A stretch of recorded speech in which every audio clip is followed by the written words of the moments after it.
Biden is fitting in just a little bit more spite in the closing days of his office. See, he's invoking this really old law, which Donald Trump loves. He loves old laws, to prevent the Trump administration from launching new fossil fuel developments in the off the east and west coast of the U.S., as well as in the eastern Gulf of Mexico and Alaska's North Bering Sea. And Donald Trump's team is very not happy about that, because not only is this going to stop him from doing that, but it's also got an added little wrinkle that's very fun and I think very spiteful, and I like it. So this is the 1953 Outer Continental Shelf Lands Act. Now, I don't need to tell you what that is because obviously all of us know. But the law gives presidents the power to permanently withdraw parts of the outer continental shelf from future oil and gas leasing, but doesn't include a provision for how another president could revoke such an order, which means that Trump would therefore likely have to get Congress to change the law before he could undo Biden's actions and reopen all of that ocean to fossil fuel development. As a result of that, Donald Trump's spokesperson was not happy at all. And so Carolyn Leavitt tweeted, "This is a disgraceful decision designed to exact political revenge on the American people who gave President Trump a mandate to increase drilling and lower gas prices. Rest assured, Joe Biden will fail and we will drill, baby, drill." Oh, that's so old. That's not at all what it is. By the way, I would love for one Republican to acknowledge that we produce more oil than we ever have before, than we did under Donald Trump.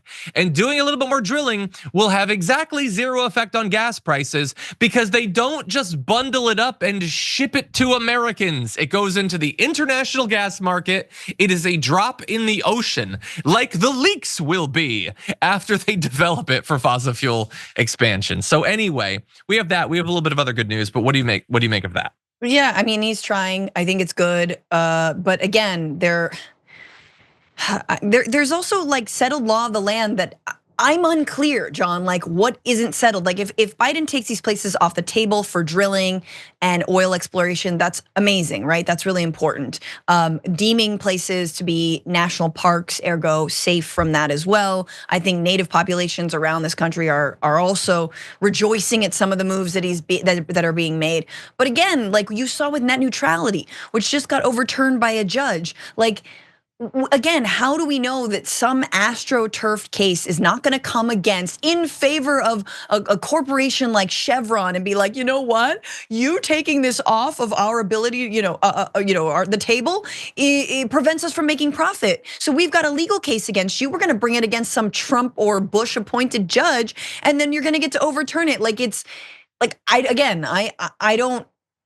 just wish that things that were settled can be settled instead of having to be rehashed every couple years. So yes, this is a good move. Exactly. I agree, and I agree with the concern over the fact that precedent doesn't count for literally anything. No. But in addition to that, Biden also, let's see, he's providing a boost to benefits to some recipients of Social Security, not a thing that we often see literally at all.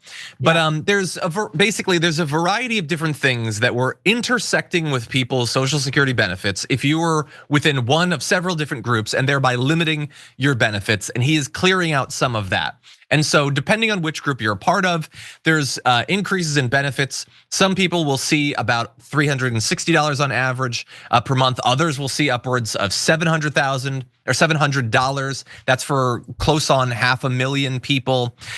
For some surviving spouses getting a widow or widower benefit, they could end up seeing an increase of nearly $1,200. And so, this is gonna affect a few million people. It's certainly good, far more can be done. But considering the only thing we ever see get talked about when it comes to Social Security benefits is how we're gonna limit them, how we're gonna make them take longer before you can get them, to have us move in the opposite direction, even for a percentage of the American public that's receiving them, is certainly a good thing. Yeah, and especially when it comes to the attack on federal workers by the Trump administration, and we know what is coming down the pike, so that saving them, especially on Social Security, could help those who might actually be dismissed or replaced or whatnot. So it's a good move.